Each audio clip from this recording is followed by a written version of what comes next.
দেশের অর্থনীতির মূল চালিকা শক্তি রেমিটেন্সকে সচল রাখতে বিদেশের মাটিতে ঘাম ঝরানো প্রবাসীরা আবারও দেখালেন নতুন চমক। গেল মার্চ মাসেই অতীতের সব রেকর্ড ভেঙে দিয়েছিল রেমিটেন্স প্রবাহ। সেই ইতিবাচক ধারা অব্যাহত রয়েছে চলতি এপ্রিল মাসেও।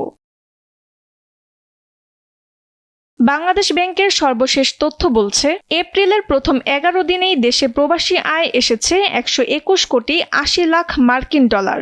দেশীয় মুদ্রায় যার পরিমাণ প্রায় 14,680 কোটি টাকা। হিসাব করলে দেখা যায় প্রতি ডলার 122 টাকা দরে মাত্র 3 দিনেই রেমিটেন্স এসেছে প্রায় 2,965 কোটি টাকা।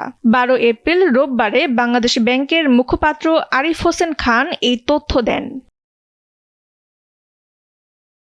গত বছরের তুলনায় এবারে প্রবৃদ্ধি চোখে পড়ার মতো। গত বছরের এপ্রিলের প্রথম 11 দিনের তুলনায় এবছর প্রবাসী আয় বেড়েছে 18.40%।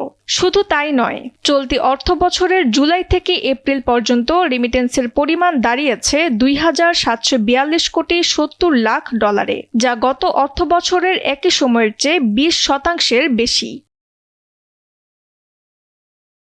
রেমিটেন্সের এই ধারা সরাসরি ইতিবাচক প্রভাব ফেলছে বৈদেশিক মুদ্রার রিজার্ভে। ব্যাংক সংশ্লিষ্টরা বলছেন, বাংলাদেশ ব্যাংকের বিভিন্ন কৌশলগত নীতিমালা এবং কঠোর তদারকির কারণেই হুন্ডির পরিবর্তে বৈধ বা প্রাতিষ্ঠানিক চ্যানেলে প্রবাসী আয় আসার হার বেড়েছে। ডেস্ক রিপোর্ট, সময়ের আলো।